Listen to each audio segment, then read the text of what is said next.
या व्हिडिओतली ही जी ढगफुटी सदृश पावसाची परिस्थिती तुम्ही पाहताय ही दृश्य आहेत बीडमध्ये।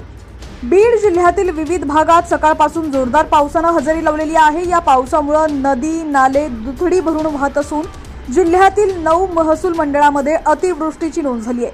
आष्टी, गेवराई आणि बीड तालुक्यातील 9 महसूल मंडळांचा यात समावेश आहे।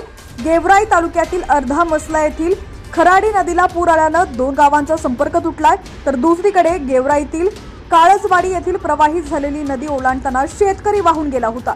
सुदैवाने हा शेतकरी थोडक्यात बचावलाय। आष्टी शहरात सखल भागात पहिल्याच पावसाने मोठ्या प्रमाणात पाणी साचलंय आणि हे पाणी स्थानिक रहिवाशांच्या घरात शिरलंय, त्यामुळे घरातील संसार उपयोगी साहित्य पाण्यात तरंगताना दिसून येत आहे। दरम्यान आता राज्यातील तुमचा जिल्हा कोणता आहे आणि तुमच्या जिल्ह्यातील हवामानाची स्थिती कशी आहे कमेंट सेक्शन मध्ये नक्की कळवा। चॅनलवरती नवीन असाल आणि अजूनही HPN मराठी न्यूज चॅनलला सबस्क्राइब केलेलं नसेल तर आत्ताच सबस्क्राइब करा, जेणेकरून आमचे पावसाचे अपडेट्स लवकरात लवकर तुमच्यापर्यंत पोहोचतील।